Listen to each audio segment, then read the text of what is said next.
Good morning, everyone. Happy Tuesday, April 7th. Lisa, Lydia, Scott with you. Back after the long holiday, back together. We're going to get a forecast from Lydia in a moment. Very cold start to our day, but improvement in her 10-day. I want to remind you, of course, we're live on Facebook every weekday morning with your morning news and weather headlines. It stays on your feed, though, throughout the day, so you can watch it whenever it works best for you or listen to it as a podcast. Just go to inform.com/podcast and look for the Inform Minute. All right, this morning, starting out quite chilly for us. Oh, it's cold. Yeah. We fell to 4 in Fargo. That's wild. Do you want to guess the record low today? 2. So we were within 2 degrees of time, which is something I didn't realize until after the show when I write down the records every day, but sometimes over the head. 2 degrees is the record low today from 1936. So it's an old, 90-year-old record. And we almost tied it. We fell to 4 this morning in Fargo. Now the sun's up, wind is picking up, which is not making it feel warmer, but technically it is warmer. We're up to 10 degrees now. Still cold. Lots of spots. Fargo, Detroit Lakes, Bemidji, Valley City, places that still have deep snow on the ground. We're down into the single digits to near 0 this morning. Where you don't have deep snow on the ground, you were in the teens to the low 20s. Not warm, but there was a significant difference going on this morning. I'd take 20 over 4. Yeah, Bemidji fell to -4 actual air temp, so we did have a sub-zero spot. That's cold for early April. Yeah, it is. This morning we get some sunshine. Clouds are thickening up from the west. We'll go mostly cloudy today. Quite breezy out of the south-southeast, gusting 30 to 35 miles an hour. But because it's out of the southeast, it's a little bit of a warming wind, and we'll do about 10 degrees better today compared to yesterday. Topped off at 27 yesterday. That's really chilly. Yeah.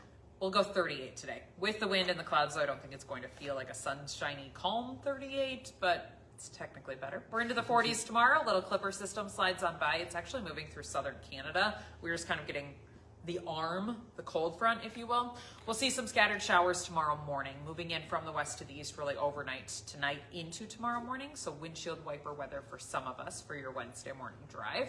Mainly rain to the south. I do think snow up to the northern Minnesota, kind of north of Highway 2 with 1 to 2 inches.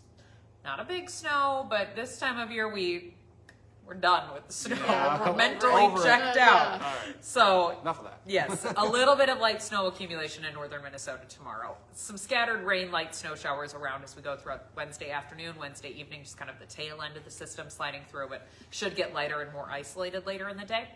Very windy tomorrow, gusting 40 to 45. Probably some gusts greater than 50 miles an hour, western, southwestern North Dakota. So it's a little feisty system.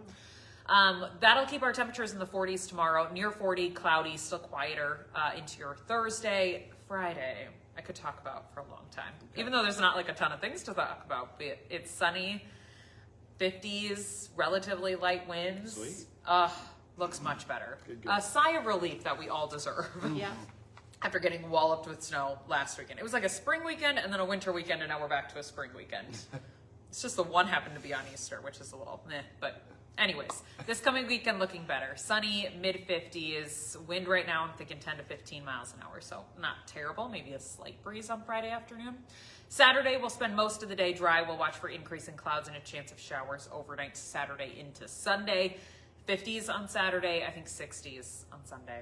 Oh, wow. Yeah, Okay. Not perfect 60s because there will be some showers around, but at least warmer. We're going to really melt away the snow pretty quickly here as we go through the week into the weekend. Potentially a rumble of thunder on Sunday. Like I said, like really going spring, full swing of spring by the time we go into the weekend. Temps next week take a little bit of a hit, some 30s, 40s to start the week before we're back to 50 by about the middle of the week. So we're, in general, working our way Getting there, hopefully. toward a warm up. Yeah, I don't see any big snowstorms. Again, there's a couple inches possible in northern Minnesota tomorrow morning, but I don't have any big snows. No Colorado lows. Okay. We'll take it. That's good. Okay, Nice. I think that's all. Thanks guys. Lydia. Okay, to our news headlines now. Investigators are deciding their next move in the search for a missing Wahpeton man. 73-year-old Alfred Oden was seen on surveillance camera inside the Casey's gas station in Valley City around 8:30 Wednesday night. He stopped there and texted his son a few minutes later to say he was finding his way and was headed home, but he has not been heard from since. Alfred's son tells us that his father has dementia. He went to Fargo last Wednesday, but instead of driving home like he intended, he actually drove to Valley City. Police are still looking for Alfred's teal pickup with a red topper. If you know or see anything that could help find him, please call police right away. This morning, a Moorhead woman is expected to plead guilty in connection to the death of a 3-year-old boy that she was caring for. Cheyenne Erickson is charged with second-degree murder in the case. Her former partner is serving a 20-year sentence after pleading guilty to murder in this same case. Erickson is scheduled to be in court at 9:30 this morning. A Fargo man accused of making online threats against President Trump has signed a plea deal with federal prosecutors. The FBI arrested Andrew Sandvik in Fargo last November. He had been under investigation since early September for threatening President Trump and members of his administration on Facebook. Prosecutors recommend a sentence of 10 to 16 months in federal prison. We now have the final list of the candidates who are going to be running for Fargo City Mayor, and they'll be on the ballot in June. Fargo City Commissioners Michelle Turnberg, Deputy Mayor Denise Kolpak, and Commissioner Dave Pepcorn, all running for mayor. Rounding out that ballot is State Senator Josh Boucher and Human Rights Commission Chairman Siku Sirleaf. If you live in West Fargo, you may see crews out checking your water lines. More Engineering is documenting what material water lines are made of. It's part of an EPA rule requiring cities to identify and replace lead pipes. They'll be clearly identified and only working during the day, so just be aware of that. You can also report your water line material online with a link on the city's Facebook page. If you have any questions, just call the Public Works Department. The Lights in West Fargo dropped a teaser on social media about the next big concert coming to the Metro. They say there's a concert announcement coming at 9 o'clock this morning, sharp, on the dot. So keep your eye out for that. They didn't really give us too many clues as far as we could tell No who blurry it might picture, be. Yeah, you know. so once we find out who's playing, of course, we will let you know. Hot Mike with Dom Izzo coming up this morning. The college basketball season came to an end last night with Michigan winning the national championship. And there was a Bison connection to the winners last night. Plus the Twins won last night, but it was in front of an empty Target Field.